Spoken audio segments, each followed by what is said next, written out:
You're the cognoscenti for who starts. Interesting. Oh, yeah. Oh, yeah. Pretty crafty, Langworthy. And that's just the beginning of it. You're going to hear some groundbreaking material on 90s country music. And Well, speaking, I don't want to say that I'm going to blow the lid off the whole new country sham, but you mean 1890s, Mike? speaking of your old country music stars and such, ladies and gentlemen, it's Monday night, and we happen to have what I believe is the hottest open mic comedy show in the world. It takes place on Monday nights at 8 p.m. Mountain Standard Time, Colorado. Please welcome your host, Mike Langworthy. Yay! Thank you very much. I appreciate it. We are in Denver, and Chuck was demonstrating something that all of you who do perform on Zoom, especially those of you who host mics on Zoom. I don't know what that was, but if you shrink the demographic sufficiently, you can always say that you've got the hottest show.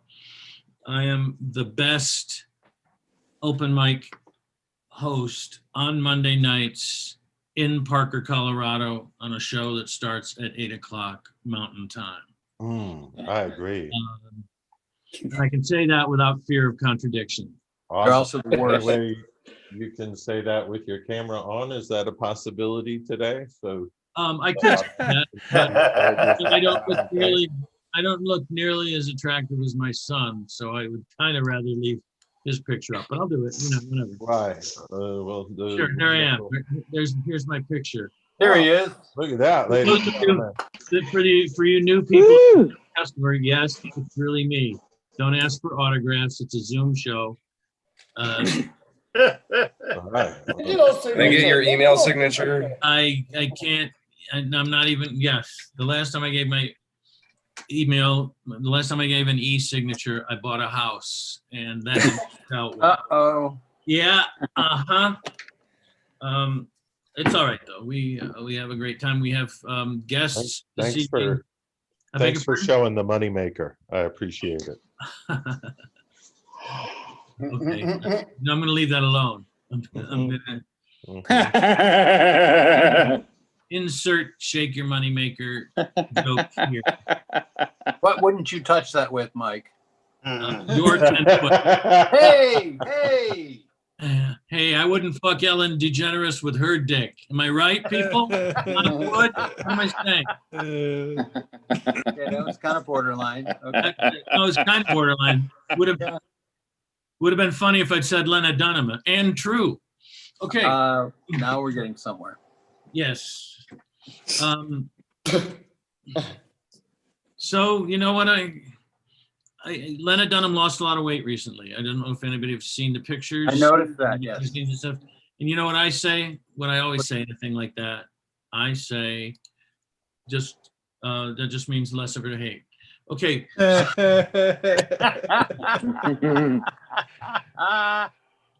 Or as she likes to say, girl. All right. Anyway, this is the open mic. I do it. I ramble a lot. There is a method to my madness, and the method is methadone. So if I nod off a couple of times before the show is over, please forgive me. And you know what? There's going to be more of the hilarity that you've read. No, it's just beginning? No, don't patronize me with a laugh that you don't mean. Okay. I'll still put you on the show. You don't have to kiss my ass. I'll actually be funny at some point during the show. No warning. Yay. No warning, so you have to stay on your toes to laugh when it actually happens. All right, now, in the meantime, I want to thank Chuck Roy, who handles all of the technical aspects of the show and produces it to perfection. And, I'm kind of a B+. obscure person. I'm not really an A-list, but I'm kind of a B+ obscure person. And how it works is after I get to be an A obscure person, then I become a D-list celebrity. So I'm working my way up. And you guys are helping me because this is going out over YouTube. And as we all know, anything that goes on YouTube makes the person posting it a celebrity. So it all does. I swear to God, it all does. So let's just say that we're going to start the show. It's even a little earlier than usual because usually I pontificate for a little while on something. Tonight I gave a little bit of a hint about this absolutely critical impact that I'm about to have on 90s country music, which of course was passe when it was new. So you can imagine how cutting edge the material about it is going to be. But I'm not doing now. What I'm doing is bringing on people with real talent. Starting with someone who I believe I heard for the first time back when Chuck and I were co-hosting the Mega Mic. Remember in the olden days when I'm going way back now, I'm dating myself, but there was a time when we all could go to the same place at the same time. You could reach out and touch another human being, and Middle school? Depending on where, you wouldn't get in a lot of trouble for it. And I don't mean like Sprouts versus Whole Foods. I mean different parts of the body are verboten. At least that's what the judge said. Am I right? Am I right, people? Let's just bring our next performer on. Anyway, he's not originally from the United States, but he's smarter than most of the people I've ever met in the United States. And you guys are going to please welcome Sukumar Vijayaraghavan, please. Yay! Yeah. Thanks, Mike. You're welcome. So this is going to be episode 3 of why I voted for Donald Trump. So sorry. It's about the issues.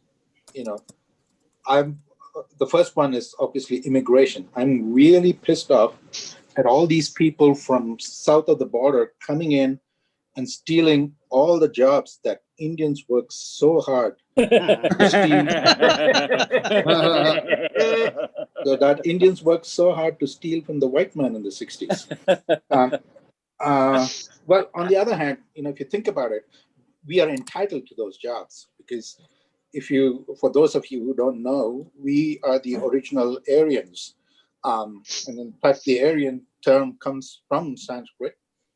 And because I've been so pissed off, last week I joined the Aryan Brotherhood chapter in Colorado Springs. So, and I find that those folks are very tolerant as long as you don't take off the bed sheets.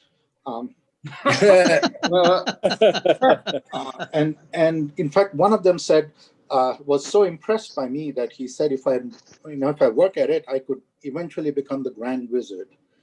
So I could be the next Dumbledore of the KKK. The other issue I feel strongly about is that I am anti-abortion.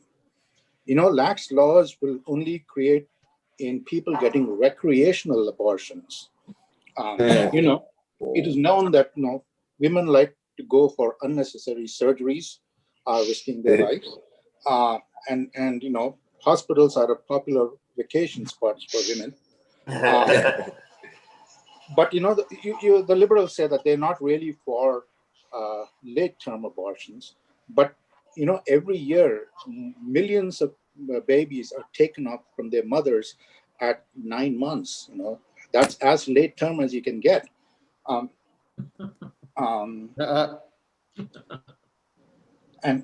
the other thing I don't like is the callous nature in which the liberals treat this issue.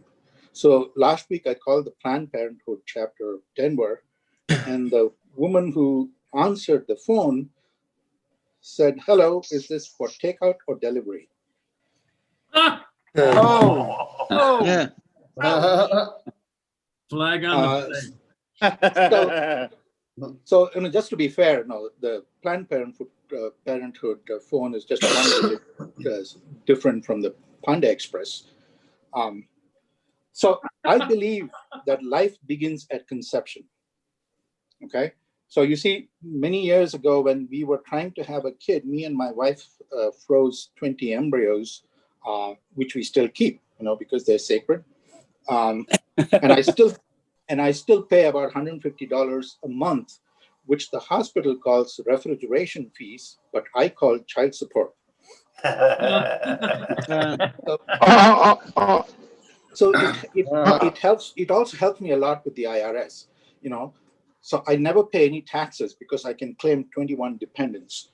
I don't even pay the $750 that Trump pays on a regular basis. And, in a few years, they'll all be eligible for Social Security. But in the meantime, I'm cashing in on the unemployment checks for them. Okay, I think I'll stop there. Thanks. Still have another minute. That's the cheap 1 minute thing. So feel free. Oh, okay. Well, I'll stop there anyways. Thanks. Oh, all right. Great. Thanks for ceding your time. Yeah. I'm ceding my time. Representative from Bangor. Gives back. I like what he had to say about the right to life, and since he voted for Trump, I'm surprised that he didn't give us the full Republican position on that topic, which is that the right to life begins at conception and ends at birth. So,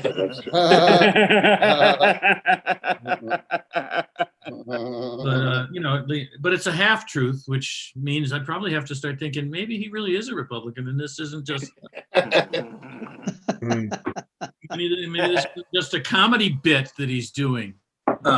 Comedy bits that the comics like to do. The kids are doing today. The comedy bits. Always with the comedy.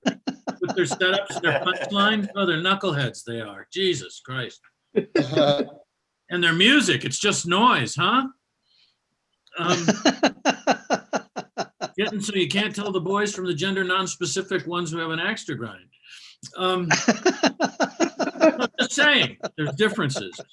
Not everybody feels the same way. But that's neither here nor there. Here's what I'm saying. The message of love that I have for you tonight is we have another comedian. We have another comedian coming up. Another person that we first met at the that wacky, crazy thing we used to call restaurants. We used to have an indoors. An indoors is like a patio, only it won't rain on you. I don't know if you can wrap your heads around that, but that's. Hey, Mike, how about putting that in layman's terms? I'm sorry, what? What? Could you put that in layman's terms? We're not all engineers, okay? It's like having a roof over your head, only instead of a roof, it's a ceiling. Okay, is that better? All right, thanks. I appreciate that. Bit. No, thank you. It's Ned Rice, ladies and gentlemen, as funny as he's ever been, and isn't that sad? Please welcome, if you will, our next performer, who comes to us from Los Angeles and is a lovely person that I really enjoy introducing every time I get a chance to. Please welcome Denise Winkleman. Yay! Yes. Thanks, everyone. Oh my gosh, so good to be here. Love this, Mike. Wasn't sure what was going on during Mike's set. Like, I thought he was working so much with Chuck that they just started cloning into each other. It's true. And a bit about me, I am very openly transgender and I am bisexual. So if you ask my parents, I've officially won the award for being the biggest disappointment in the family. It's actually a tie between me and my cousin Jimmy, but that dude had a special relationship with some goats. My parents won't even call him by name. They just refer to him as the goat fucker. And I did move to Los Angeles 2 weeks before the shutdown started, and it's pretty intense here. Like I've been pretty much shut in for the last 9 months. But I did get some good news this week. After 6 months of being closed, my gym opened for outdoor workouts, which is great. It's just that the COVID rates are skyrocketing. Vaccines are right around the corner, but let's just rush through and open the gym because that's important. Working on it. We'll see if it's a thing. But with the whole gym, it's really funny to me. Like I was just gonna power it out. I wasn't gonna go back. I was just gonna wait. And really with the whole thing, I had memories pop up on my Facebook, and I saw what I looked like before the pandemic started. So I was like, oh my God, I better make this happen. I was asking myself, what happened? Did you decide to detransition? When did you start looking like Mickey Rourke?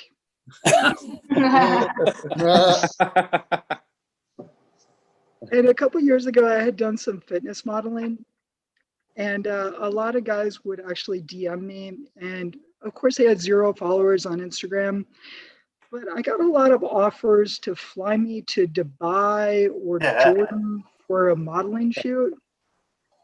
And that didn't sound sketchy at all, right? Guys, I've seen Taken. I don't have Liam Neeson coming to save me. If my dad got that call, he would have been like, fuck, you could have her.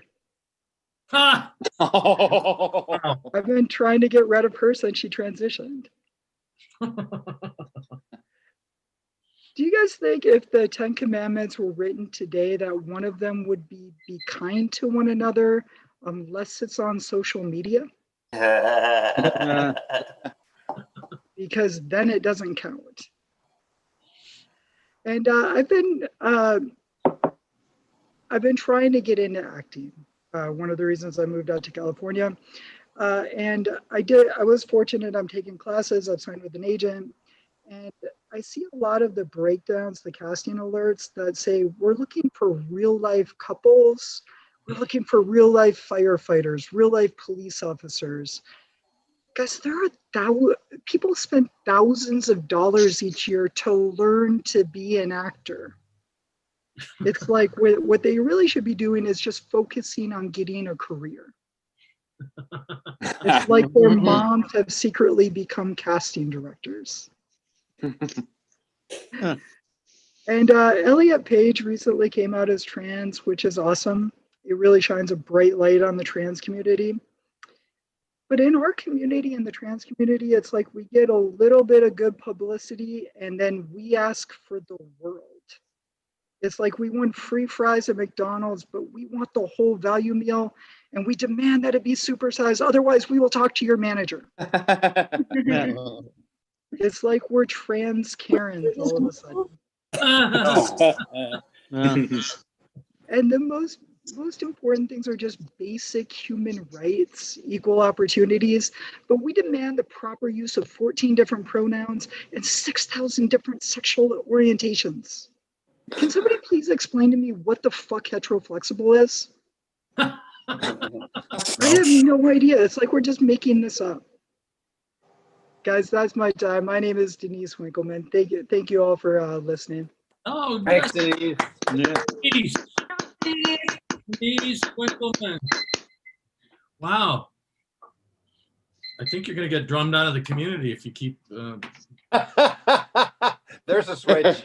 Keep making jokes like, what the hell is heteroflexible? And all right, you're out. You're out. It's only a matter of time. I'm going to get canceled. That's all right. Go for it. You know what? If you're going to be canceled, go all the way.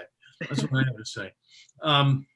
That's not all I have to say. I have a lot of things to say, but every once in a while, I'll say That's the something. main one. Yeah, thanks, Ned. Punch it.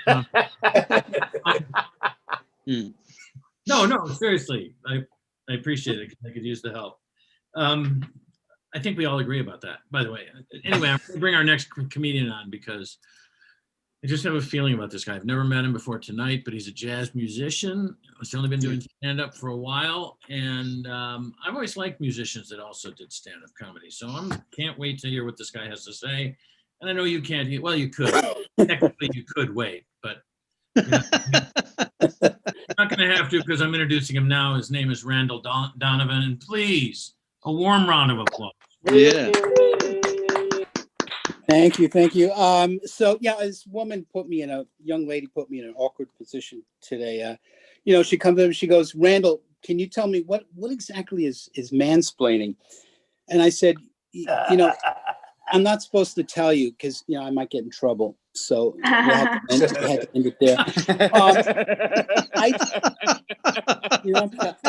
won't get in trouble. So I don't think we should defund the police. I think that's a bad. I think we should defund Sting, though. He's written too many songs. Enough already. We get it. Material world, fine. Another thing, I think we have to beware of people who say touche, because that makes me a little nervous. What they're really saying is, I think you're clever, but I went to private school. So it's a little bit passive aggressive. Another thing I don't understand is I call it generationalism. Each generation feels that they have to scold and shame the younger next generation, and I think that's wrong. When I was growing up, it was all you kids today with your long hair and your rock and roll, right? And now that I'm older, I'm the one going, you kids today with your neck tattoos and your Holocaust jokes. I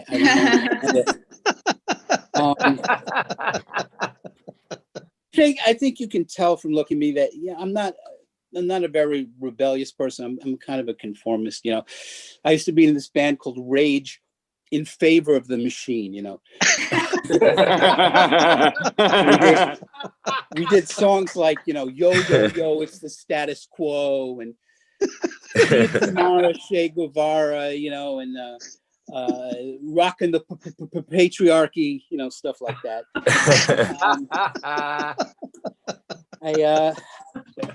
My girlfriend is woke. It's a little annoying.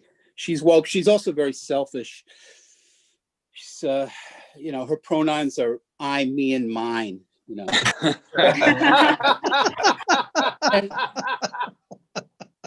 very selfish, and she won't drink 1% milk.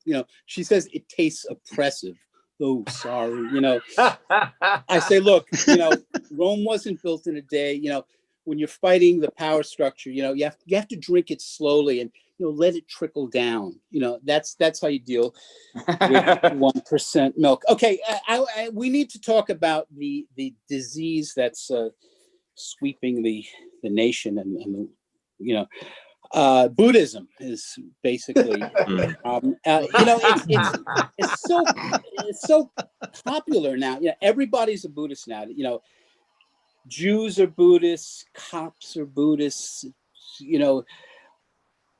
lumberjacks are Buddhists. It's gotten so gentrified. It's kind of like the Impossible Burger of religions. Everyone's lined up to try it, but no one knows exactly what's in it. And the Buddhists have this thing. They're like their big word is mindful. Oh, you got to be mindful. You got to be mindful.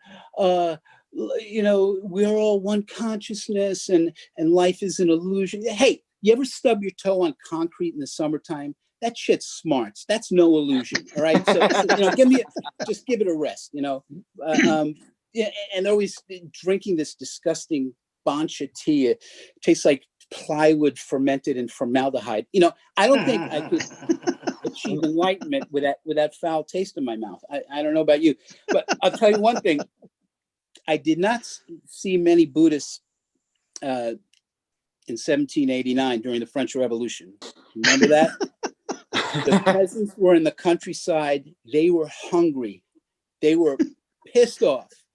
So they made their way to the palace and they say, hey, Your Majesty, We're starving. We've got no bread to eat. You know, what did Marie Antoinette say? Go ahead, let him eat cake. So what do you think? What do you think the peasants did at that point? Oh, namaste, nam myoho renge. Oh, we gotta be. No, it was more like cherchez la guillotine. Mais non. That was a fucking resistance, okay? And that's why 250 years later, they have universal health care and we fucking don't. Oh, I said a bad word. Sorry. Let's talk about another thing that's been going on is public public parenting. It's kind of a weird thing. So what I mean by that is people are parenting their kids as if they're putting on a show for everyone's benefit, you know. So I'll give you, I'm on the bus and I see this woman is reading aloud to her little girl, very cute. She says, and the prince and the princess lived happily ever after. And then she's looking around the bus. And it's like, what do you want, lady? Applause? I see what you're doing. And the thing about this woman is she's wearing this T-shirt, and on the T-shirt it says, the future is female, you know, and the shirt's really tight. You see the outline of her politics on the shirt. And I felt like I wanted to say to her, look, lady, if you're reading to your child from Cinderella, you are not fighting the patriarchy, okay? But worse than the moms, this woman meant well. Have you seen a dad pick up his child from school lately? Okay, like nowadays, you see a dad pick up dad comes to the school, he's unshaven, you know, he's got these dirty Converse sneakers and blue jeans, and he's got this smelly Sonic Youth T-shirt, you know. He comes to pick up he never calls the kid by the kid's name. It's always like this, hey buddy, and he's looking around like, look how I bond with my kids. I call them, but my dad never called me buddy ever. You know, for years I thought my name was.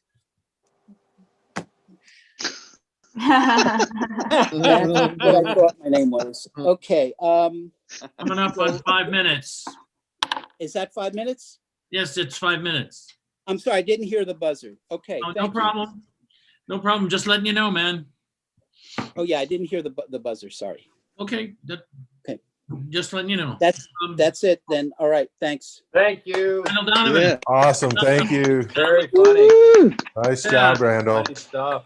Yeah, I had a nickname. My father's nickname for me was also disappointment. So there's three people on the show for which at least the concept was true.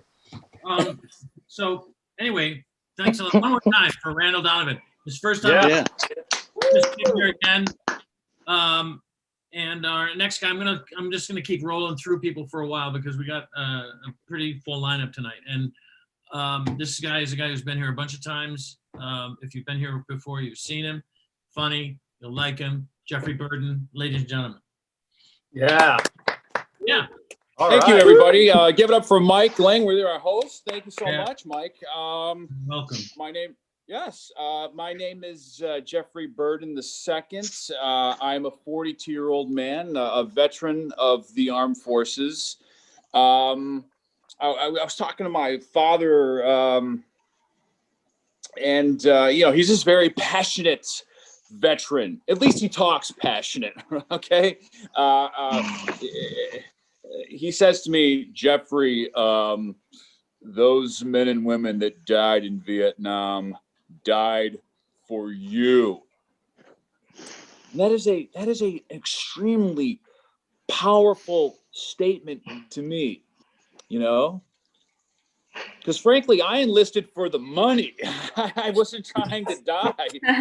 I was, you know, I mean, I was also trying to get laid, if I'm being completely honest. I got a hand job though, so I'm batting 750. Really, not quite 500. But then she dumped me, and I'm stuck in the military, so I couldn't get out for 6 years, something of 6 years. But I'm a married guy. My wife and I, we've been together for 6 years or so, and you know, my wife says to me, honey, you're stuck to me forever. And then she says to me, if you ruin Santa Claus for our grandson, we are done. We are done. So, you know, look, I'm very grateful for a loving wife. But you know, sometimes it's also like, fuck you, Santa. This is nothing. I don't need to deal with this, you know? And I'm still working on that bit, so I get it. You know, I need to, where's your backstory, Jeffrey? Come on. You can't say the punchline without some setups. Let's work this a little bit. Easy there, Jeff. Easy. What was that? Easy there, Jeff. Easy. I'll take. All right. Don't lose your shit on the mic, man. No, I lost my shit earlier. No, I'm kidding. I have a degree in education. I have a degree in theater, and I am actually also a police academy graduate. But I realized that I like people of all colors. I can't be a police officer. It wouldn't work out, people. It wouldn't work out. It's just, no, I can't, you know, but, you know, sometimes I think people treat me like I am a cop. I was outside the other day and a lady, she's in her car, she drives by me and she stops and she lowers her windows. Excuse me, sir. And this is how she really talked. This is how she talked. Excuse me, sir. There is a gentleman over there looking into other cars, a black fellow. All right, well, yeah, that's a great description if I really was a police officer, because, you know, it's like, okay, miss, what did the man look like? He was black. All right, I got everything I need. I'll go get him, you know, but I'm not that guy. You know? And to be honest, I do that. I look into cars. What is that wrong? What is that illegal? You know? So I just let it go.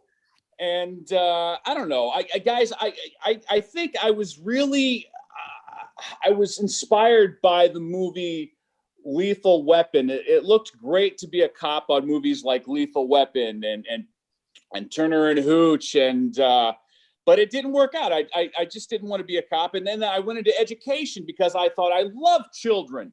And then I realized you watched Kindergarten Cop way too much. You got to stop it. You have to stop it. I realized that I'm watching too many movies. And then I decided, I want to portray people of different professions and go into acting. And my wife realized I was going to be poor forever. It's just, Jesus, she's going to be banned for everything, everybody. And sorry, did I hear the bell go off? It did go off, yes. Okay, everybody. You all have been lovely. My name's Jeffrey Burden II. Thank you and have a wonderful evening. Well, Jeffrey Burden, ladies. Yeah, the people who, anyway, doesn't matter. You know what? I'm going to keep it rolling. Another comedian that I met here on the show, who I also like, and I know you're going to like. And I want a nice big round of applause for Jessica Mizra. Jessica Mizra. Yeah. Hey, I'm pretty ambiguously ethnic. Nobody can tell what I am, but that doesn't mean they don't want to try and figure it out. I can always tell when someone wants to ask me what I am because they have this look in their eyes, like they want to ask me about my hair. And I'll think to myself, please don't ask me about my hair. And they go, I love your hair. What are you? Because I get that question a lot, because I get bored sometimes. I just go guess, and whatever they guess, I just say yes. You know, they'll be like, "Are you from the Eastern Mediterranean European area?" And I'll be like, "It's incredible how you narrowed it down." Yes, your geography rocks. Sometimes a college girl fresh off her study abroad would be like, "Oh, you're from Barcelona." Oh, no. I say the same thing. I say, "Sí." Gracias, mi amor. One time I was laughing at a Jewish comedian's jokes and the guy next to me goes, haha, you're Jewish too. And I said, yes. Shalom, my brother. Here's how Jewish I look. One time, I just made a joke that Sunday is the Lord's Day, and that same guy goes, "Yeah, but not for you." And you're right, that is a hate crime. I reported him. The intent is still there. So, guys, I've had a crazy week. I'm just so happy. I finally got my period. Thank God. Yeah, I'm finally a woman. I can start having babies. Yeah, I'm gonna have like 10 right now. Can't wait. Women, I feel like women's products for like commercials, like women are finally getting like good products, but like that makes the commercials kind of embarrassing, you know? Because they're like, remember how our product used to not work? Well, it works now. And women are like, I'm listening. Did a woman make this bad product? Then I will buy it. Okay. I've been having trouble sleeping, so I listened to this podcast called Midnight at the Laundromat. I can't think of anything more terrifying. The podcast might as well have been called Sleep with One Eye Open, you know? I feel like every laundromat just kind of feels like an unfinished basement, you know? Yeah. Like it's all concrete floors and there's no windows, even if it's above ground. And it just kind of felt like you took stairs to get there. That kept me up for days. I haven't slept since. My boyfriend is a programmer. A lot of people are excited for me. They're like, hell yeah, programmer. He makes a lot of money. Marry him. But that's insulting, right? Because it's like, I'm not going to marry him because he's making a lot of money. I'm going to marry him because he has trouble making eye contact with other women. Hello. Yeah, thank you, ladies. Programmers are the perfect men. I suggest all of us marry them immediately. Climate change sucks, but the only good thing about it is that it's ruining small talk. You know, because I had this coworker in California, and I was like, "How's the weather down there? Must be nice, warm." And she was like, "The forest is on fire." All right, I will not ask again. Yeah, it is. Okay, I'm gonna end on this. So I'm pretty strong. I used to be a gymnast. I live with my boyfriend now. So out of the two of us, if I can't get a jar open, then that jar is not getting open. You know how much pressure that is? I now understand why men used to start new families. It's like, if I can't get that jar open, I don't get to eat that food. It's like, honestly, I would move and I would just start again. Get a sturdy broad from a farm. Anyway, that's my time, guys.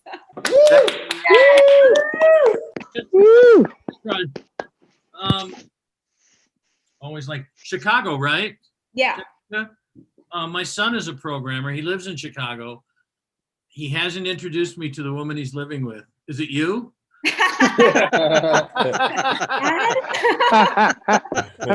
I'm just saying. I'm just saying we're not close. That's all I mean. That'd be great if it was him. He's a lovely guy, but he has trouble making eye contact with anything. It's like Helen Keller. Oh dear. Yeah. Yes, Ned. That's what I said. And I'm not backing off it either. How about that, smarty pants? Okay. All right. I didn't know we were playing that game, but okay, I can play. Yeah. Okay. All right, Ned. Okay, Ned. Okay, Ned. Why don't you change your name to Cornell? Because then we can have 2 Ivy League comics on the show every week. Anyway, that's just an inside joke that you guys will know the punchline to later. I think I'm gonna go do that right now. Yeah, do that, Ned. Yeah, get the paperwork started. I know a lawyer. They don't just come from Chicago and Los Angeles. Oh no, they come from other continents to do this show. Wyoming. That's not another continent. Boy, oh boy. Would you go to public school? Am I right? Anyway, our next performer comes to us all the way from Bucharest, Romania. And when I say Romania, I mean Romania. So please welcome, but it's you-mania because I only think of him. So I say, James, it's you-mania. Please welcome James Longshore. Yeah. Wow, that was like Romania, man. Wow. Oh, yeah. No. Hi, everybody. No more pointless banter, I promise. Hi, I'm James Longshore, and some of you might have seen me on Apocalypse last week. I did a bunch of Jersey jokes. They were all garbage. Yeah.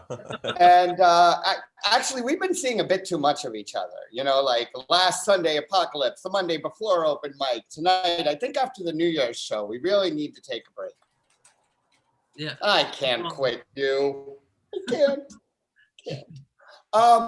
But I'm wondering if I can add one more joke. Like, I'm new at the stand-up comedian thing, so can sets be retroactive? Can I add one more Jersey joke, Mike? Sure. All Yes. right. Beam yourself back in time.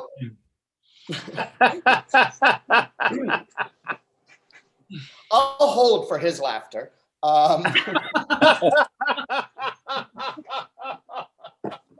So my beautiful Romanian wife, she was born in communism, right?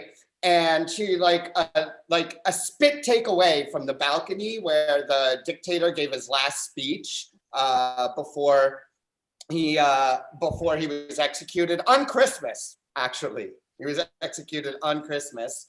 So here in Romania, we don't celebrate the birth of Christ. We celebrate death by firing squad. Yes. So she tells me these stories about like hearing down with Ceausescu and like bullet holes in her window and tanks on her street. And I'm like, nope, still not as bad as New Jersey. True. All right, I'm wearing this hat, so I'm gonna make with the Christmas jokes. I'm gonna make with the Christmas jokes. Make with the.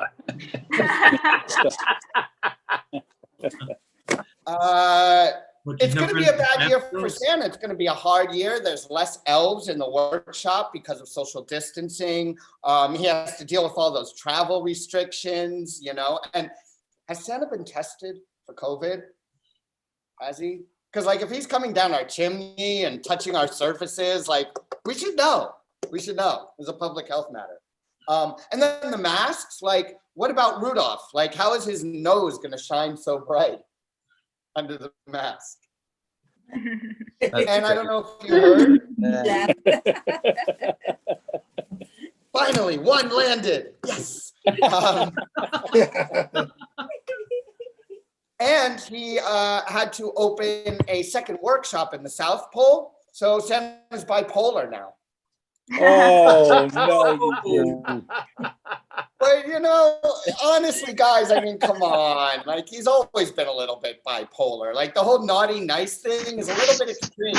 You know, like, what about the guy who's, like, kind of a dick, but he's got a good heart? Like, does he get presents? Is somebody wrapping presents? They're faxing jokes to their friends. That's so funny and sad. I see. That was a callback. He retroactive my callback from last week. So I think we have a little time for a recap of 2020, although that wasn't all my Christmas jokes, but. You have 1 minute to recap 2020. All right. Well, let's have a quick 2020 recap because I have something special planned for the New Year's show. So we got to get this 2020 recap. The apocalypse did not come this year in 2020. And that's because, you know, things like these, love, success, the apocalypse, they tend to come when you least expect them, you know, not when you most expect them. It's kind of a sub-article of Murphy's Law. It was a bad year for a lot of people, not so much for my family. Like my wife made the most money she's ever made in a year from her career this year. And I did not make the least, thank you, Mike. But even better, I did not make the least money I've ever made from my career this year. Yeah. Anyway, any New Year's plans? Anybody? No. I'm in Romania. I'm getting vaccinated. That's my new whole plan for the new year. Good, because people like you that get So, Mike, my you're doing one references shot. need to be preserved, you know, enshrined. Anyways, so this is what I'm doing for New Year's. I'm hanging out with a French, Mexican, and a Romanian, and an Argentine, which reminds me of a joke. A French Mexican, an Argentine, a Romanian, and American walk into a bar. And that's it. Nothing happened. Bartender's like, we're closed. COVID. So that's why I'm doing a Zoom show. 3 plugs for New Year's Eve, Chuck. Yeah. Terrific. Thank You guys have been great. Merry Christmas. Good night. Merry Christmas. Name's Longshore, ladies and gentlemen. Yay. All the comedy that Romania can stand, and then some. All right, so they're just beginning to make rudimentary steps into comedy. So it's a good thing there's an American there. Hello. Hi there. I don't know who those people are, but I hope they're having a good time. I think they're looking at your house, Mike. I've never met King Castle before. I have castled a couple of times playing chess. Oh, really? I know how to live, baby. I know how to live. Because I spend, baby. And I'm going to bring King Castle on right now because I want to see what King Castle has to say. Yay! Hey. Hi guys, how are you? Because it's my first time on here. Oh my God, you're not from around here, are you? I'm not, no, I'm English, but I've lived in New York for like 20 years. So basically, it's my first time on here. This is my support dog, Nina. It's the third time on here, actually. I'm not sure if you guys know her. I got the license to be her. Well, she's my support dog because she licks my balls, and I can't go on a plane without her licking my balls. Isn't that right, Nina? So that's where me and Nina come from, and I'm sure you guys have seen her before. She's got her own comedy. But anyway, getting back to things. I mean, this whole time is crazy, right? Yeah. Crazy. COVID, whatever. So. When COVID started, I was dating this Asian doctor. And when it hit, I'm like, I'm really sorry, you know. This is like, I'm really sorry, but we're going to have to split up. And she's like, why? Is it because I'm Asian and a doctor? I'm like, no, it's because I'm gay. I've just realized. Anyway. So, and then I was lucky enough to meet this new girl, and I was, she was like, what's your surname? And I'm like, Castle. And she's like, White. And she's like, are you part of the White Castle? I'm like, yeah, my father owns White Castle. And she's like, wow, amazing. Thank you so much. And then she says one night, she's like, you know what? I want you to eat me out. So I'm there, and after like half an hour of eating her out, and they come, and I look up, and I'm like all swathed up, and I go, are you not impressed? And she went, I thought it was going to be like a 3-minute easy meal. But anyway, it wasn't fast enough. And then when we went past Burger King the next night, and she's like, what the fuck? Anyway, later on in COVID, so you know what? I'm desperate now. I've got like thrown away 2 girls. I'm like masturbating every night. So I start on this this text dating thing, and I'm texting away, and I meet this girl, and in the end, she wants to do a Zoom date, and I realize she's African American. She's a black girl. I'm a white guy, and I'm like conscious about the size of my dick and everything. So I get my black friend to do the Zoom date with her. And they get on really well. And then in the end, after a few months, they start doing Zoom sex, which is a bit awkward. But you know what? I'm sitting on the sidelines and just getting myself off, which is better than, you know, masturbating on memory. And then they say they want to have a Zoom baby. So they're masturbating away, and I put my spank in a jar and send it off to her.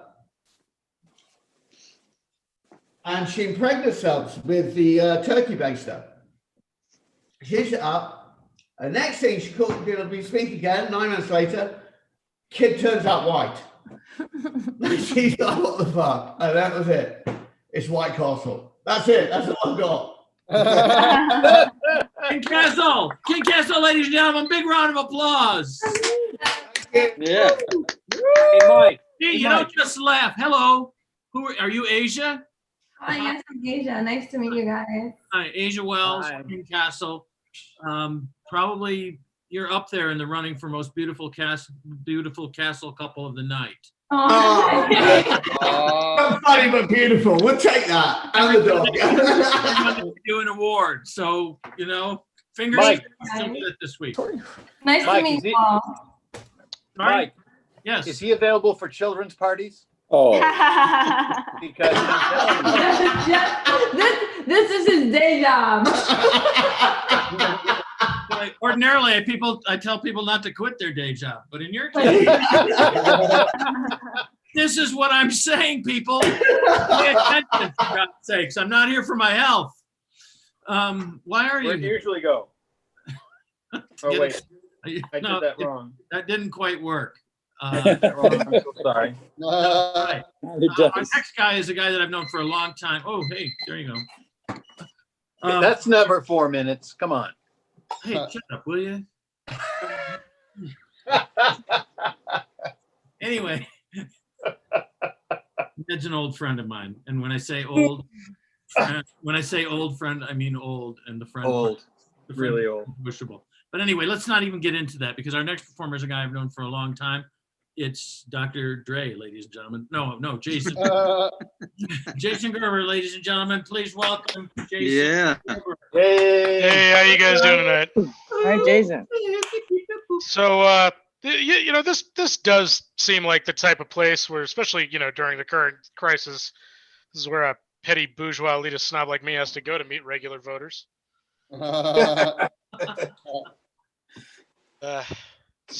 had to fly recently, and of course it was on Frontier Airlines. If you haven't had the pleasure, I'll explain.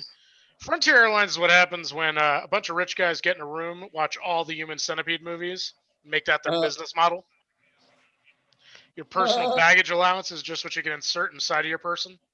I'm good at it now. I can do a water bottle and a cell phone charger, ladies. Thinking about stretching for a change of underwear to save on the carry-on fees. Sorry. So at the end of my flight, when they opened the door and the air just kind of bursts into the plane a little bit, and it always tickles my nose and makes me sneeze. And right now, sneezing in public is like you're on Walking Dead and you've been hiding your zombie bite for like the week, and they just figured it out. I think we've all learned some valuable lessons from this whole pandemic, especially that one guy in China who tried to fuck a bat. Look, I was excited about the next Batman movie too, but I didn't try to get the girlfriend experience out of it. Personally, I've just been trying to show everybody a lot more respect and patience than I usually do, because I figure whatever was wrong with them before hasn't been improved by 6 months in solitary. I tried to one of those like nature noise things for like going to sleep, set the little the ocean waves and whatnot, and I'm listening to it and I'm trying to go to sleep and I keep hearing a fucking dog bark and I think it's like 2 a.m. My neighbors can't have their dog out, right? I'm like getting my shoes on to go rescue the poor creature, right? No. Those fucking cheap bastards who made the nature noises didn't fucking retake it to get the dog noise out of the fucking sound. I paid $5 to have a fucking dog barking at the beach. It's like some Son of Sam shit. I thought I was hallucinating.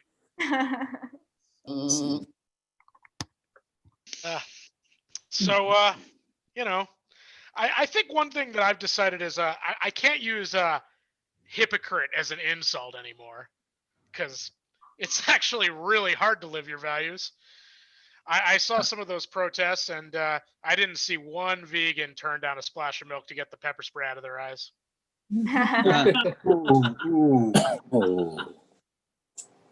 Been doing a little play in the stock market lately. I gotta say, investing is a lot more fun when you have to imagine that people really are dying for it. I mean, I took a little bit of business school, and one of the first things they'd say is that, if you kind of want to juice those quarterly earnings reports, you got to shove a couple Oompa Loompas through the juicer sometimes. One thing I don't miss about work going in is the open office concept. It's not a new idea. They just used to call it a sweatshop. I feel like that's why I went to college, so that I could have a larger workspace than a hooker.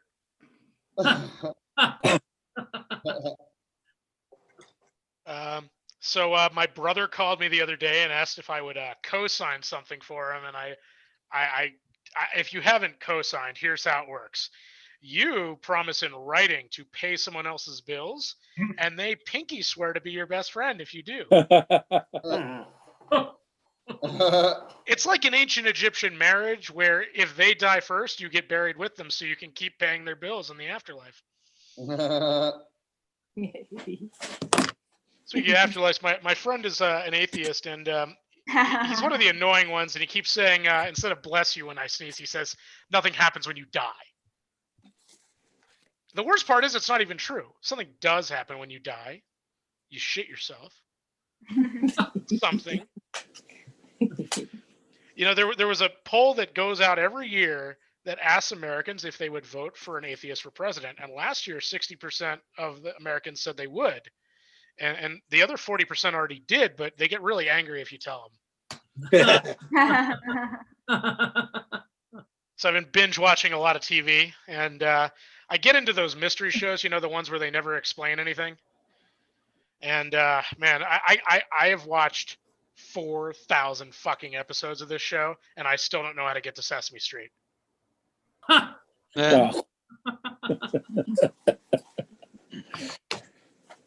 also watched that R. Kelly documentary, Surviving R. Kelly, and I got to say I'm very disappointed, particularly in the soundtrack. I think more people would adopt children if they would advertise on Facebook like they do like with the puppies. Oh, no. I'll tell you, a lot of people got puppies during this pandemic. I don't think anyone thought, I want a kid right now. So, yeah, I mean, there's no beds left at the no-kill orphanages. Jesus Christ. No, I say that with nothing but admiration. As you come up on your 5 minutes. It's called Craigslist. Yep. So, yeah, I've got a. Oh man, that was some election. I'm just so glad it's sort of over, except in certain people's minds. But anyways, I think that's good for me tonight. You guys enjoy your evening. I'm very excited to actually talk to human beings, assuming you're real. Yeah,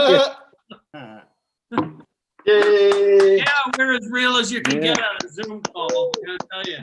I meant to say something right after King Castle got off. Chuck, are you still there? Yes. Who knew you could be a support dog? Anyway,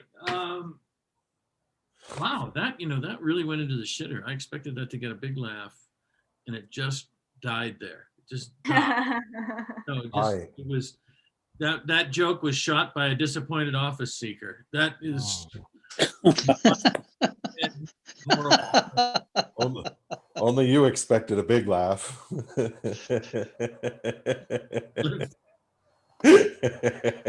Don't know how I define big laugh. Okay, you understand what I mean? They're guffaw. No, you're right. Never. Now I forget who I was supposed to introduce next. Bruce. After Jason Gerber comes, my friend and mentor in the live comedy field. I think it's Bruce next. Pardon me? Wasn't it Bruce next and then me? It was Bruce. Okay. Bruce is my friend and mentor Oh. You're the guy that I've known for a long time. I guess that's one way of looking at it, Mike. You're the guy I've known for a long time, Ned. It's a subtle distinction. It rests on a knife's edge. Bruce, I'm sorry. This is not coming out of your time. Don't worry about it. Bruce Lipsky, give him a round of applause. Thank you. I appreciate that. Denise was talking early on, and she reminded me, was talking about her brother and the goats. My wife is a fitness nut. She takes goat yoga. And she finds it very relaxing and therapeutic, especially when the goat jumps on her back and licks her ears. I said to her, wait a minute, honey. I tried that last week. You slapped me and threw me out of the bedroom. And now you're paying the goat to do it? She says, well, he's got great technique and fresher breath. Yeah. I said to her, do they allow any kids in the class? And she said, no, they only use adult goats. And now that I'm getting older, I'm into fitness, but I only exercise late at night, really late at night, between the hours of 3 and 5 in the morning. I run sprints from the bedroom to the bathroom, and I got my time down under 6 seconds. But the problem is I can only hold my pee for 4.2. Yeah. And I just turned 65, and I looked in the mirror and I said, gosh, I look like a rusty old Buick. My rear end is making funny sounds, my hoses are leaking, and my ball joints have all dried up. Yeah. It used to be in my house, if I had a leak, I'd call a plumber. Now I call my urologist. It's $50 cheaper. Jessica, when you and your program boyfriend, you go out Friday night, music comes on, you go bust the move. I'm afraid to take my wife dancing. I might bust her hip. And I'm starting to forget things. I swear my phone mattress has a better memory than I do. And I'm worried about my father. He's starting to lose it. He's convinced that stand-up MRI is a comedy club. And the other day, he wasn't feeling well, so I had to take him to the hospital. So we're in the elevator. This technician wheels in this machine with all these tubes and hoses. My father looks at him and says, mister, I hope you don't hook me up to that machine today. The guy says, I hope not. It's a carpet cleaner. During this whole pandemic, my wife has become obsessed with buying on Amazon. The packages are nonstop. We get so many packages that they just rezone my front porch as a loading dock. And the boxes are stacked to the roof. I feel like I'm playing a game of Jenga for giants. And I'm constantly going from the front porch to the living room to upstairs. I'm like a personal delivery monkey or Amazon primate. And she asked me the other day, she said, Bruce, your birthday's coming up. What would you like? I said, how about a forklift, a weight belt, and maybe a bigger house? And I'm really starting to worry because I think she's having an affair with the UPS guy. She's constantly going on and on bragging about how big his package is. And now she only wants backdoor delivery. I know what Brown's doing for her. What's he doing for me? And now she's into fantasy role play. I have to dress up in brown shorts, construction boots, and carry a clipboard. Anytime I want to have sex, I got to sign for it. It's making my family life miserable. The only smiles in my house now are the ones in the boxes. And what she's done now, she's gone crazy. She's going green. She just ordered a $6,000 avocado mattress. They say it's organic. I don't want organic in my bedroom. I want orgasmic. And the mattress is so lumpy. I feel like I'm laying on a bed of guacamole with the pits in it. What am I, a fajita? What's next? Sour cream pillows? And she got one of those adjustable beds, those Craftmatics. Oh my gosh, don't have a fight with your wife before bedtime when you have one of those beds. We had an argument. She took the remote control and folded it up like a giant taco. I guess I won't be ringing her Taco Bell that night. And we have a great marriage. We do a lot of things together. Broadway shows, nice dinners, the UPS guy. All good times. And we just celebrated our anniversary. 30 years of wedded blisters. And that's because all these years she's been rubbing me the wrong way. I got calluses to prove it. And my wife worked on Wall Street for 35 years, always in the business mode, puts everything on an Excel spreadsheet. I wish she'd excel at spreading and putting out between the sheets. One final thing. Before I met my wife, I dated a lot of people. I even dated a very famous TV weather person. Not Al Roker. The first time we got into it was like a bad winter forecast. She was predicting 6 to 12. All she got was 2 to 4. And boy, was she angry. Now I know why they do hurricanes after women. I'll keep it at that. Thank you very much. I appreciate you listening. My name is Bruce Lipsky. Bruce Lipsky, ladies and gentlemen. That's the definition of rapid fire for those of you who are curious. Hey, and speaking of rapid fire, this guy enjoys rapid fire as well. His name is Ned Rice. We've been bantering back and forth. He's just a knucklehead, and I know you're going to love him. From Ann Arbor, Michigan, or close by, this is Ned Rice. Ned Rice. Thank you, Mike. Thank you. You're welcome. You're welcome. Hey, how about keeping it going for Mike Langworthy, huh? How about what is keeping that, it nuts? me? That's enough. Settle down. All right. Did everybody see the Christmas star tonight up in the sky? Tonight was the night. Jupiter and Saturn were unusually close, so they were supposed to make a light that looked like the Jesus star. Did anybody know? Does anyone live in the United States? Okay. I heard about it. I was driving around. I was out today. I was looking for it. I was driving home, looking through the windshield, looking for the star, the Christmas star, and I rear-ended the car in front of me. But it was a Saturn. I was driving a Nova, so it was perfect. It was like, and when the cops showed up, the lights, it was so Christmassy. It was really pretty. It just really took me back. Yes, it is Christmas time, or as we called it in my house when I was growing up, the day Dad gets to drink before breakfast. That was Christmas at our house. Yeah, I know that's really sad. Not funny. And if you participate in the show, you know that, and Mike certainly knows, Christmas is a bittersweet time for me. Of course, it's a time of joy. It's also sad though, because on Christmas Day, 4 years ago, George Michael died of heart disease. George Michael died of heart disease on Christmas Day. And it was weird because last Christmas, the previous Christmas, he gave his heart away. And the very next day, the person threw it away. So how did he not see? You talk about a textbook candidate for heart disease. That should have clued him in. It's just so sad for me. He should have known it was coming, is what you're saying, right? Why didn't he, of all people, right? Wham! He was giving it away. I said, wham, Mike. Go yes, with. I heard that. That's the name of a band. Okay. Yeah. I begged you, Mike, get a computer. Anyway, also sad memories of Christmas when I was married. I did a lot of stupid things when I was married. Starting with getting married. The dumbest thing I ever did was I tried to buy my wife clothes for Christmas. I went into the department store and I went to the counter and said, yeah, I want to look for a sweater for my wife. And the woman says, well, what size is she? I said, well, she's my height and she's a full-figured lady. So we're almost kind of like the same size. And she's like, really? You and your wife are the same size, huh? Check this out, this guy. And I'm like, okay, very funny. I know what you're saying.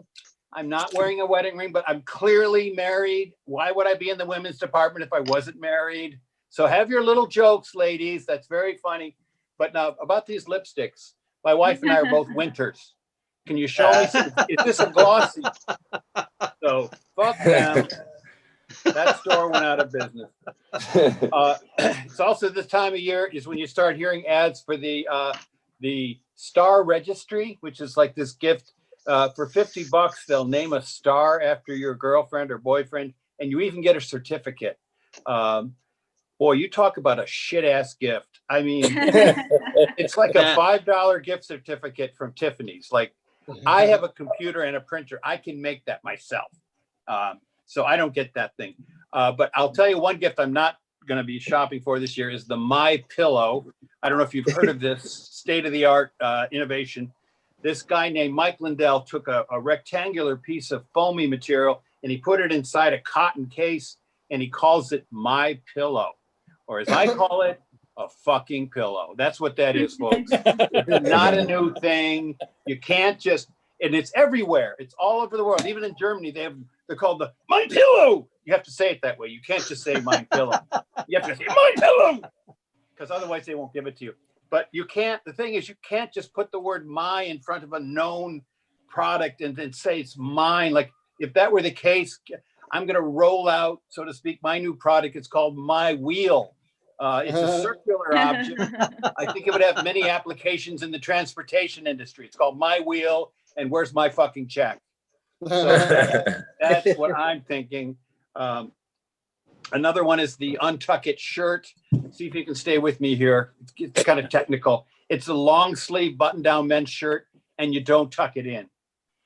Yeah, you heard me right. That's called the Untuck It. I think I invented this in the 4th grade. Okay. Again, where's my so, well, I see by the clock that my time is up. So thank you so much for listening. And I hope you have a lovely holiday season. Thank you very much. Ned Rice, ladies and gentlemen. Man, crazy. he's been so funny ever since he got over here. Nuts. It's nuts. He's incredible. So our next performer, he was on The Apocalypse, a show that I should probably plug because, and I co-host it. I do that whole support dog bit. I do a whole like 5 minutes on support dogs and Chuck, and it's just hilarious on Sunday nights. For some reason, on Monday nights it doesn't work. Week after week, it's so fresh. No, I'm going to keep doing it till I get a laugh, Chuck. I told you that when I started. Yeah, no. Week after week, the folks tune in. Just like, when is the support dog bit gonna get that laugh? Yeah, we have people that don't even sign on to the show until they've been told what they're doing. Right. Here on Monday nights, I answer an email a day from, and I'll look right now. If I check the email, yep, there's Doris. Doris Cartman writes to me at least once a week, wondering when on earth is Mike going to get a laugh out of that support. Hey, Chuck, does anybody write in to Mike support dog Langworthy? Does anyone do that? Because that's when you know. When it becomes, you wouldn't see, you can't believe what the comment section on the YouTube is like. I have sold 8 million hip hop records under that name. So, so I'm going to go on with our next performer. Why? Because he's more talented than I am, and don't think I don't resent it. Please welcome Jacob Jonas, ladies and gentlemen. Jacob Jonas. Yeah, how's it going? Hey, hell yeah. On the clearance level of Macy's. Jacob. What'd you say? Nothing. Okay. You said something about a support. Everybody, thank you for being my support dog, Mike. It's been a pretty crazy week. I recently got diagnosed with COVID-19. A couple days ago, I got a positive rapid test back. Shut up. I don't need your prayers or anything. Prayers makes me weaker. It weakens my immune system. I did recently lose my sense of taste and smell. I lost my sense of taste, which has made this show very bearable, much more bearable.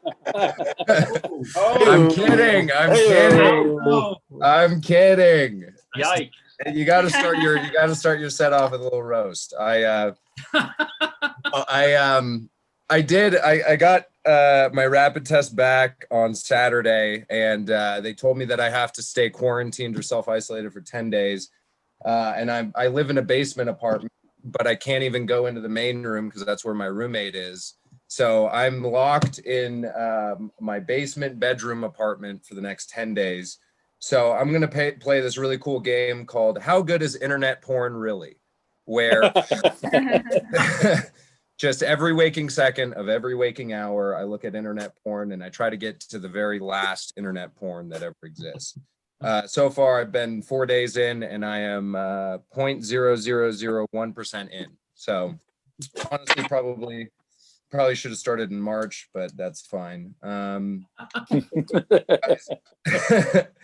guys know those? You guys know those temperature guns that they have at restaurants? Yeah. Take your temperature? Wouldn't it be sick if they had like a fucking AR temperature gun that had like a fucking grenade launcher and shit and like a red dot sight, and it was just like 98.6, you're good, you know? Welcome to Red Robin. Fun. I don't know. I've been watching a lot of documentaries for the past couple of days. I watched a documentary about the history of cocaine. The history of cocaine is fucking insane. Like in the early 1900s, Mike, you'll remember this. In the early 1900s, cocaine was like, obviously it was pharmaceutical. Like it was sold pharmaceutically. They had fucking pharmaceutical grade cocaine flakes in 7-gram bottles for like 15 cents. That's fucking tight.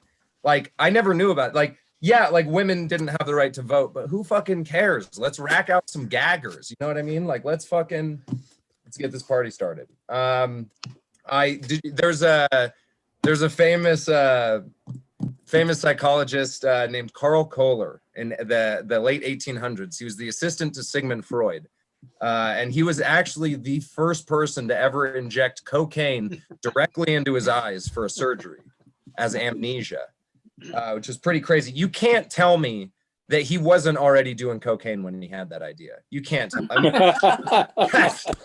that fucking totally sounds like a cocaine idea. Like he had to have at least a couple bumps and just be like, woo, I just want to put this shit in my fucking eyes, you know? Can you imagine being like Sigmund Freud and having your assistant come up to you and just being like, I got this fucking business idea, man. We just put this shit into our fucking eyes. It's pretty interesting. Also, Sherlock Holmes, I did some research. The original Sherlock Holmes stories, it was written that when Sherlock Holmes was bored, didn't have any mysteries to solve, he would do cocaine recreationally, which is pretty interesting because I feel like if you don't have any mysteries to solve and you start doing cocaine, you'll definitely find a mystery. The first mystery is probably going to be like, where the fuck did all my cocaine go? You know, the second mystery is like, probably going to be a couple hours later. The second mystery is going to be like, why are people looking at me through the fucking windows? You know. Third mystery is why can't I get my dick hard? So I actually work with switching gears. I work with this kid from Texas. I work in junk removal, but I work with this kid from Texas who's low key pretty fucking racist. But I didn't know that he was racist. Like when I first met him, like we started working together. And we started talking about like psychedelics and acid and mushrooms. And he was like super cool. Like we were talking just about psychedelics. And I was like, yeah, man, like I use psychedelics for like, you know, self-improvement and self-healing and try to find get closer to the universe. And he's like, oh, totally, dude. Like I definitely use psychedelics to like help me gain a better understanding of everything around me and become a better person. I was like, hell yeah, this kid's fucking cool. And then a couple hours later, we were driving around and he sees like some Mexicans like begging for money, and he's like, "Fucking Mexicans!" And I was like, "Whoa!" I was like, "What the like? How does this doesn't make sense? Like, what does this kid think about when he takes acid? You know what I mean? Like, I'm just imagining this kid just being like having an ego death on acid, just being like, "Oh, I feel so transcendent and incredible because I realize that the earth, the moon, and the stars, and except Mexicans, all make up one big." Universal consciousness. Like, how does that? Because it's like racism is like one of the most like simple beliefs to like kind of uningrain yourself from. I don't know. It didn't make sense. I wanted to end this set by saying a couple months ago I broke up with my girlfriend. Broke up on a road trip, which is I do not recommend that at all, 100%, because we had a 36-hour road trip ahead of us, and we broke up, I don't know, maybe hour 18. So right in the middle. It was kind of weird. It's kind of like quitting a shitty job halfway through your shift. It was just like a huge fight, and I was just like, fuck this. I'm out of here. This is bullshit. Also, I'm not off until 10 p.m. So yeah, it's pretty shitty. Anyway, I think that's all I got for you guys tonight. Thank you so much. Oh, Jacob. Yeah. Jonas. Talking about drugs, man. Cool. I used to love drugs, and I do remember that. Here's a true story. It's very, very quick. So, and it's not about support dogs. So fuck you all. When I was in 5th grade, probably my comedy career started because my 5th grade teacher had lost 100 pounds on amphetamines the year before she taught me, and then gained it all back. Because you could buy speed over the counter. That's how old I really am. You could buy speed over the counter when I was a kid. And so she thought she was like seeing things. Why do you have a chicken's head, Mike? I'm calling the principal. And that's how I got, and it's like I was so isolated and alienated that I eventually started thinking about comic premises because of that. So get mad at her, not me. Anyway. Hey, Mike, why did the support dog cross the road? To get to the reference to my 5th grade teacher, maybe? Yeah. Is that possibly what you're headed for? Is there any truth to the rumor that you're just gonna keep digging that fucking hole for me until How many support dogs does it take to change a light bulb? I don't know. Ask the Mexicans. 2 support dogs walk into a bar. Bartender says, "What can I get you? A couple of sidecars, please." How was your day? Very rough. Thank you. If you think you're getting a drink in here, you're barking up the wrong tree, mister. And now, speaking of digging a hole for a guy, it's time to bring on one of my favorite comedians, a wonderful man. It gives to all the right charities. Please welcome, if you will, Ed Smythe. Ed Smythe. Yeah. Well, thank you very much. Well, appreciate that. Well, it's time for some holiday moments. Well, let's start off with, now go right to our holiday special, the Donner Party cooking special. Well, today we're going to be learning a very delicious recipes for those of you that are stuck inside the house. No. And now, time to say goodbye to dry skin. Bye-bye. Bye-bye. Hello. Now it's time for an Amber Alert.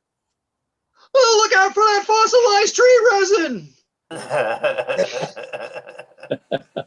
And now it's time for Pointless Pete, the open mic comic with no punchline. Wow, squid. They're crazy. Why don't they have feet? I like green salad, but what about the Green Lantern? I can't understand dating apps, but I know how to program a microwave. Hey, what's with ATMs? Who picks their colors? Yes, and then later on, Pete will be doing the Tuesday night, midnight mic. Okay, and now it's time for a carpenter with a lot of self-affirmation. Nailed it! Oh, no. Oh, God, no. Nailed it! Yes, he was really enjoying his work. Okay, and now it's time for the day Napoleon bunked his head and thought he was a construction worker. Bring me my house plans for the Duke Wellington. Monday, the concrete is not hardening. This is my Waterloo. These 2x4s are all warping. Send them to Elba.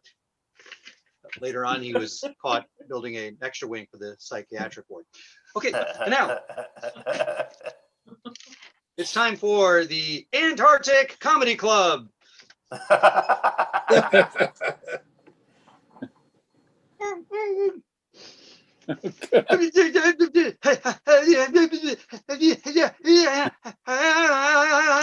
everybody doing up there? Dating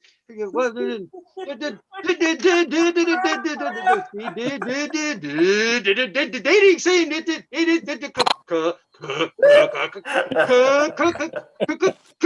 Crazy, isn't it? Yes. Well, and then later on, he was discovered entertaining a seven-headed thing. Well, that's it all for me tonight, and back to you, Mike. And now it's time for the next comedian after that's Mike. All right. Anyway, you know what, Ed? You're always fucking funny, man. I don't know what the deal is, but no matter what, you don't sound at all surprised by this comment. If I had that kind of self-esteem, I would have done something real for them. Thank you. Am I right? No, I'm not. Why do I say am I right so much? That's what I'd like to know. Anyway, our next performer is somebody who I discovered. Fucking Val Amundsen over here. And Thor Heyerdahl all of a sudden. Read the book, people. Don't make me come out there with glossaries. Anyway, a comedian she's been on the open mic several times, and I enjoy her sets every time, and you will too. Please welcome Paula Maddox, ladies. Hello. Well, can we all give Mike the clap he can tell his mama about? Let's give him some clap, man. Oh. Yeah. Hey, you guys. Well, how often can you use that? I mean, especially with Mike, he looks weird, but I don't think he's that weird, to be catching those kind of things. But Not anymore. Well, maybe that's why the pandemic happened, to teach you and a lot of other people lessons. Yes, maybe so.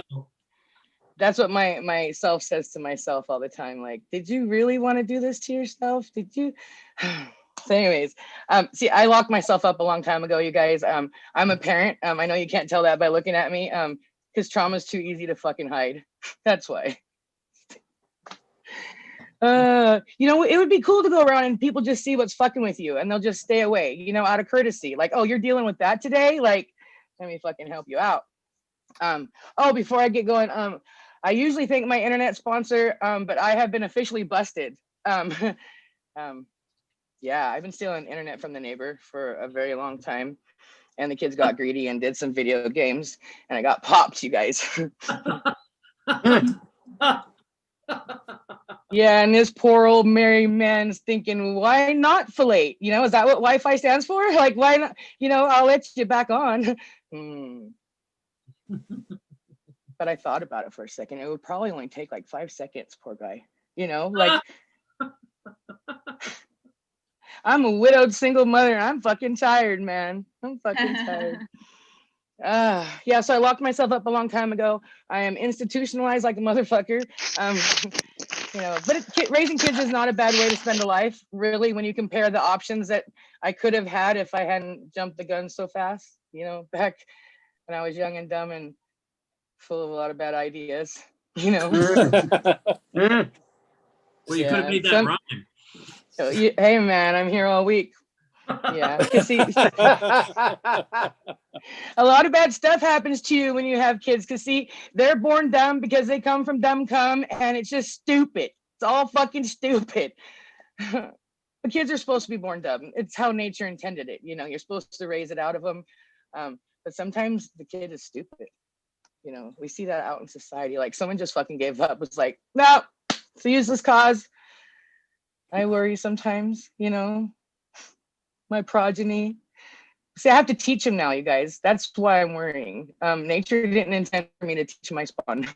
That's not what I fucking signed up for. The sleepless nights, the worry, the stress, all fine. But don't make me teach the little fuckers, you guys. Like, oh. See, because you can't spank them anymore. I don't know if you guys are aware of what your parenting status is, but you can't spank them anymore. So they're pretty fucking useless. Yeah.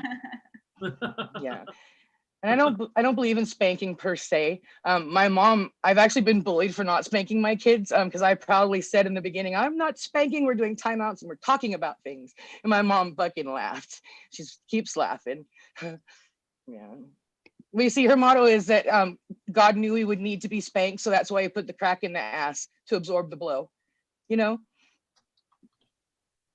Where do you go from there? You know, like my dad's like, hey, it's even in the color purple. Even Whoopi says beat him. Like, why are you going against the tide? It's too late to go back now. So what I do is I trick them, I trap them, and sometimes I tape them. Yeah. I have family members who sit in for kitchen school. That's what I call school now. Kitchen school for the kids. Sure.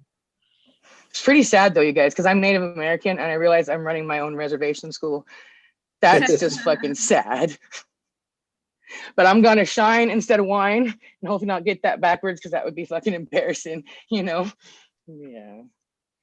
Why don't they put pregnancy on the list of STDs, you guys? Like, why do they fucking do that? Don't do that. It's so that nature gets her bitches. That's why.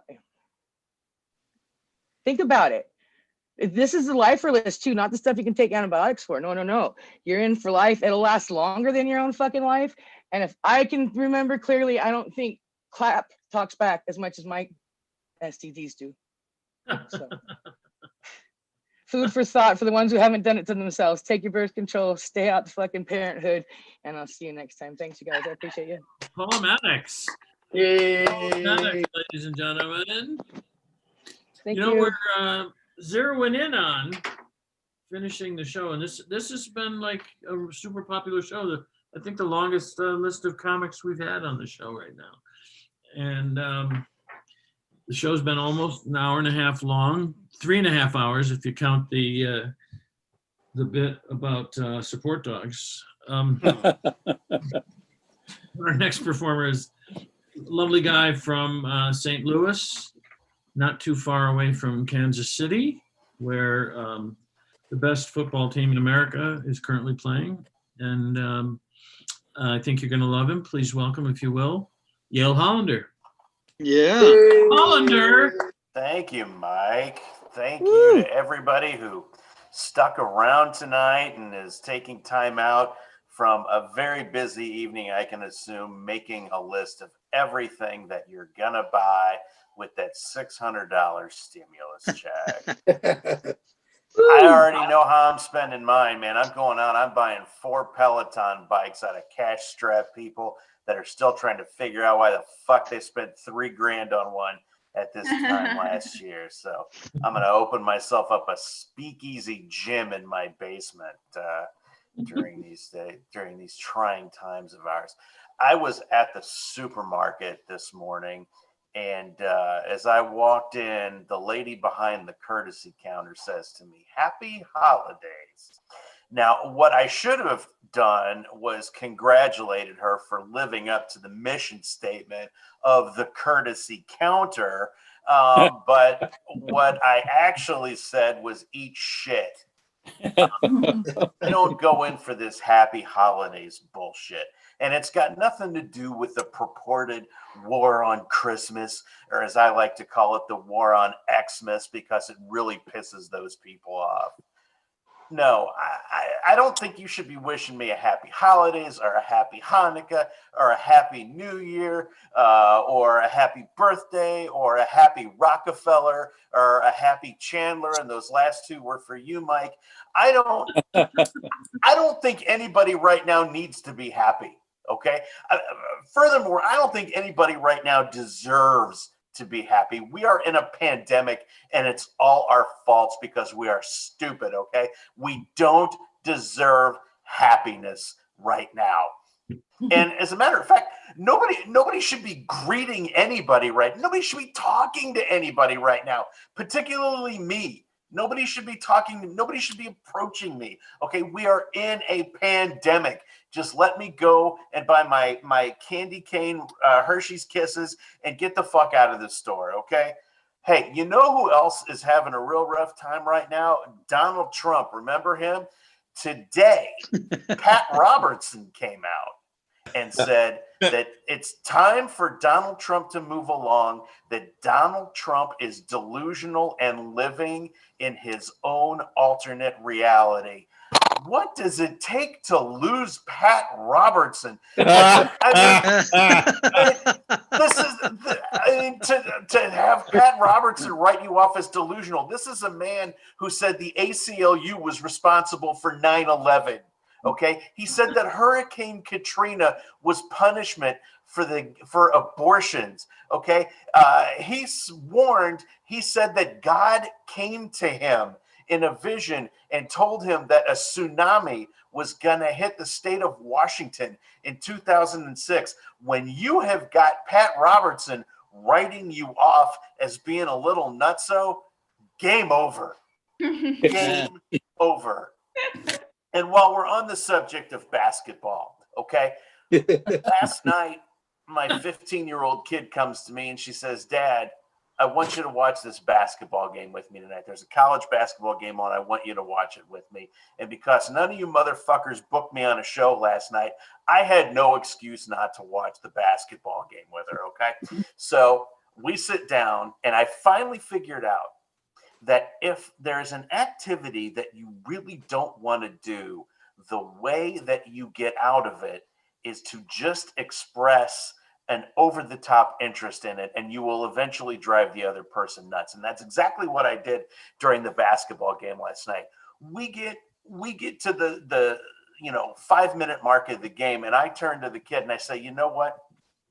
I don't care who wins or loses, but I am going to be pissed if I read the paper tomorrow morning and find out that these guys did not do their best and have a good time. And she kind of rolled her eyes at me.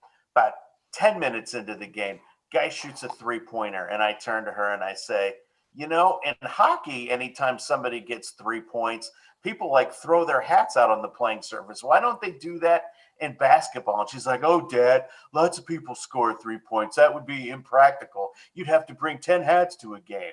It's like, okay. I said, but you know what?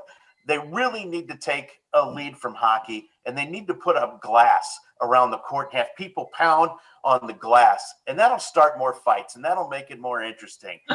Just shakes her head. Finally, second half of the game, they start going. A guy gets called for a foul, and I turn to her and I say, you know what? I think every time that the ref calls a player for a foul, he should go over to the PA and say 3 nice things about that player, just so that the audience doesn't judge him harshly. And with that, she walked out of the room and I was done. But you know what? I ended up watching the rest of the game because actually I kind of enjoyed it. All right, that's my time. Bye. Yeah. Yale Hollander. Yale Hollander, the very patient Yale Hollander. And speaking of patient, here's a guy who's been a patient. No, I'm kidding. Come on. Again with the mental jokes at people. Come on, Manny. This is Manny Ochoa Parra, ladies and gentlemen. We met him last week or the week before when he did stand up for the very first time on this mic, and now he's back for more punishment. Please welcome Ochoa Parra. Woo! Woo! Woo! Uh-oh, you're either muted or your volume is down. Can you hear me now? Yes. All right. I don't know if you could tell by my name, I am 100% Mexican, and I have the papers to prove it. It's long as shit. It doesn't even fit on like the Zoom actual title. It actually carries on ... if you look above. And that's just cool. I mean, that's just the way it is. I asked my mom, I was like, why do I have a hyphen in my name? And she's like, well, that's just to keep you from fucking your cousins, because your first part of your name is your dad's side, and my part is the second part of your name is your maiden name side. So I'm like, cool. And once I went to my family reunion, I realized why that was in place, because I had some really attractive cousins. I love how Jacob was like, I needed COVID to watch all the porn that there is. Once you've been married for 15 years, you try that anyways. I'm about the way through. Right now I'm on to like the very first porn that existed, the one that doesn't have like voices. It's just like black and white and the piano playing in the background. That's awesome. It's like gink, gink, gink. And it's weird how the bodies have really come full circle. Like full-figured women have just made their way through the porn industry. So, and it's weird. Everyone says fucking Mexicans until you're out of cocaine. And then you're like, I'm from the state of Chihuahua, Mexico. So it's a pretty cool name. But yeah, that's about the only thing that Americans want from Mexico is our dogs. And yeah, we kind of wish they were a little bit bigger, because you know how hard it is to shove a kilo of cocaine into the body cavity of a Chihuahua? Like, it's incredibly difficult. Yeah, so COVID hit. I've been running through the kids and the gambit, doing remote learning. That's been interesting. My daughter has learned most of the buttons on the remote already, so we're there. But yeah, to put things in perspective, we had to I was like, no, we're going to sit down. We're going to read Little House on the Prairie. So that way they know what's up. So taking things back to when people were quarantined all the time. So every time I'm going into town, I'm like, hey, your pa's going into town to get supplies. And he may not make it when he comes out. So yeah, I've been reading books like The Empire of the Summer Moon. It's a story about the Comanche Indians and how they dominated the United States before America attempted to even take over. They were like the Mongols of the United States. They annihilated everybody. And nothing makes you feel better that you're not going to be, I don't know, decapitated, cut apart, or have your genitals shoved in your mouth. And it makes COVID look pretty good. So I'm getting old. You know you're getting old when you buy your first fucking pill case, you know? And your Sundays like dividing up all your fucking pills. And you're like, damn, I'm getting old. And you know you're really fucking old when you get 2 pill cases. Like there's a day and a nighttime pill case. So you're like, oh, to keep from dying, I got to take over 4,000 pills on a daily basis. And yes, that's right. I am a patient. I just got back from my primary. His name is Dr. Google. He recommended me to a naturopath. It's been amazing talking to this guy. They really get down to the grassroots of your problems. I'm like, so what are the issues? I'm like, well, I think I have adrenal fatigue. And he's like, oh, okay. So all you got to do is get rid of sugar, gluten, caffeine, drinking, weed, and spicy food. And I'm like, fuck, are you sure it's not HIV? That's just like a pill a day. So he's like, I'm like, even testicular cancer, I still keep my sriracha, right? Like, so yeah, that's pretty much all the time I got today. Just running past some new jokes. I wasn't even planning on coming up. So thank you. Woo! Woo! Yeah. Thanks for waiting around and doing it. Every once in a while you meet somebody who you just know is going to be huge in show business. And our next performer is one of those guys. Actually, every once in a while you meet one of those guys who you just know is going to be huge. And this is one of those guys. Please welcome, Jake Hovis. Thanks. Jake Hovis. Yeah. Yeah, I love coming on this show because I can make an old joke. Mike can make a big joke. It's the whole thing. Yeah. Yes. Hey, 2 service dogs walk into a restaurant. I'm joking. I'm not going to do that. All right.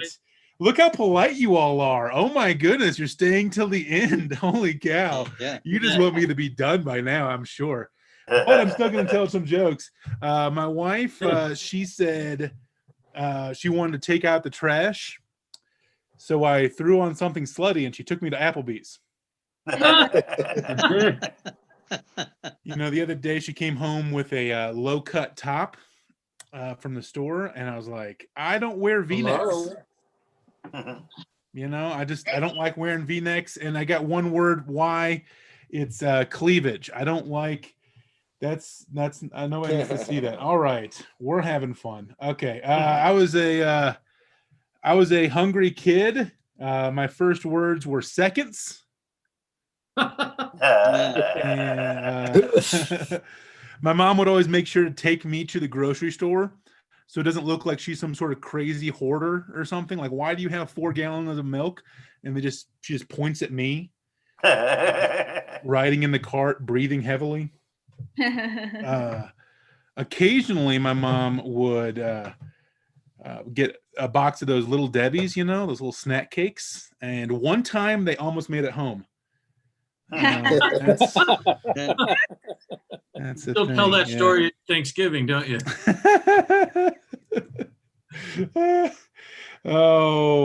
She'd take me to church all the time, and it was she had a deal like if I was good in church, we would go to KFC.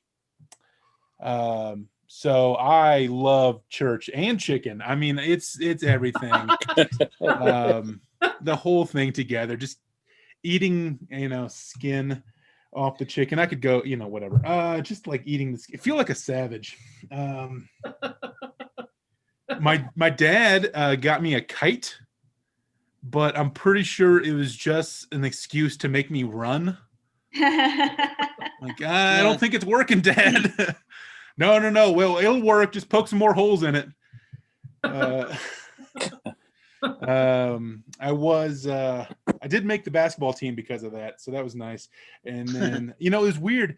The month before football tryouts, his car broke down every single day. Just constantly had to push that thing. So, my dad has taught me a lot of things. He taught me that sneezes can smell. They can stink. My dad sneezes. They stink like wet socks and self-sufficiency. Like if his sneezes needed directions, they wouldn't ask for directions, is what I'm saying. But he's also trying to teach me manners and always wants me to say bless you after he sneezes. Like, what does this have to do with me? Why do I have to be a part of this? I mean, most of the time I'm just trying not to gag.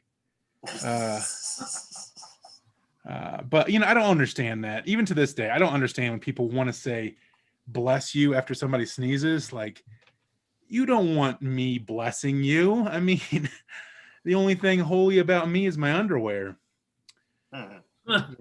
I don't know if it's like cheek friction or the dogs. I don't know what happens, but every pair of underwear looks like it got shot with a shotgun, Just tons of buttholes. It's like I'm wearing a net. And my dad's the same way. I know this because I recently went with him to the colonoscopy. He didn't have to take his underwear down to do the procedure. Wiggled through one of the buttholes and then the other butthole. But while he was in there, he sneezed, and I was like, "Bless you, Father, for you have sneezed."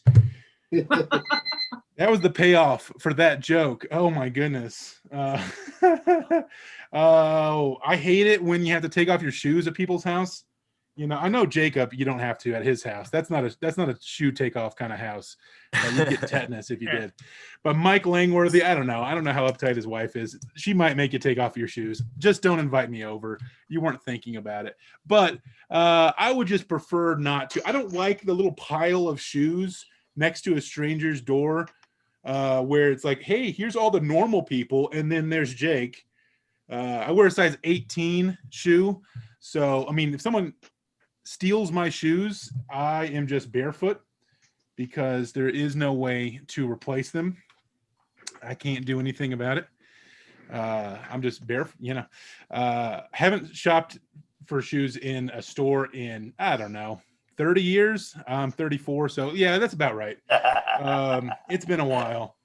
And I know what you're thinking. It is true what you think about guys with big feet. I am elusive and live in the woods. Fun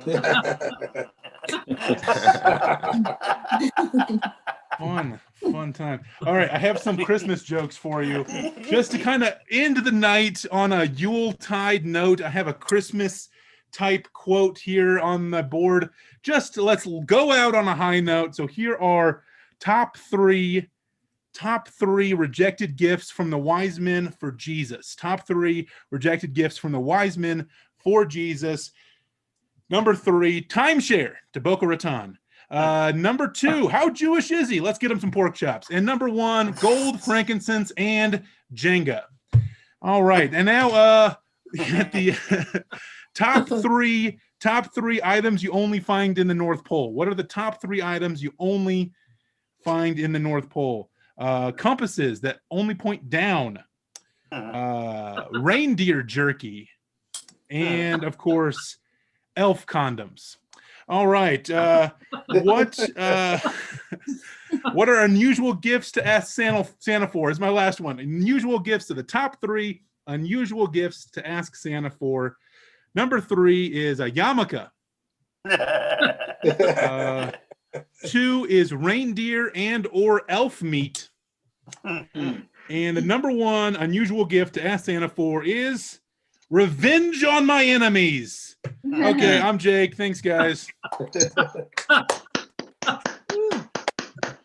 Hey, Hovis, ladies and gentlemen. It's a little unfair, Jake. I don't always introduce you with a big joke, with a joke about being big. I don't. Why? Because I'm better than that. No, that's, you know what? And if we're in person, it's pretty obvious. I don't even believe that region. But anyway, I don't always introduce him as big. His sense of humor is as big as his heart, and his heart is enlarged. So if you were all waiting for the show to be over, this would be the time. Thank everybody who came tonight and who was so patient, the people, because you don't get to go on first every week. I have to be here for the whole thing, so I don't really care. I'll be accepting, if anybody has my email address, please send me your jokes about support dogs. I have the entire bit worked out except for the capper at the end. I just need that one joke that's even better than all the rest of them to finish the bit off with. A big welcome to Randall Donovan. I want to thank all the people who came just to watch the show, because there were some of those. And Randall Donovan, for his first time here, I believe that our friend King Castle left because apparently they lock the seminary at 11. And the rest of you were wonderful and very gracious to be patient and come in when you did. Many you've got a lot of talent, and it's kind of pissing me off at this point, twice in a row. I don't know how long you've been running this. Oh, this is my first time scam. Probably ever since you first auditioned for Kingpin in the Marvel Universe. But which is incredibly funny, if you know what I'm talking about. At any rate, that doesn't matter. It doesn't matter. Forget it. Lex Luthor, okay? No, all right, never mind. You know what? Forget it. I have been called the Mexican Lex Luthor. You have been called the Mexican Lex Luthor? Oh, by really? the wife. We get freaky. That's when you know. Mexican, what in God's name? Mex Luthor. Yes. Yes. Lex Luthor? Yeah, that's very good. Very good. Lex Luthor, what kind of crime would you be into? Because, I mean, didn't you? Like cocaine, clearly. You already cornered the market. Why shave your head? Excellent. At this point. Anyway, you guys were great. Jacob, thanks for stopping in. Come in anytime, all of you. I really appreciate it. Everybody, all but one of you was really funny. Ned? Yeah. Great scene. I'm kidding. He wasn't the one. It was me. Chuck Roy, thank you for producing the show and making it work so well. Are you about ready to say goodnight and then close the meeting for us all? Sure. All right. Thanks, guys. See you next Monday. Merry Christmas. Good night, everybody. Have a good Merry week. Christmas. Happy holidays. Oh, Merry Christmas. Thanks, Mike. Good seeing everybody. Very welcome. Robert Langworthy, thanks for coming in. And thanks for coming home for Hanukkah. Because it's a mixed marriage. My wife and I are different from each other. So I'll talk to you guys later. Good night, everybody. See y'all.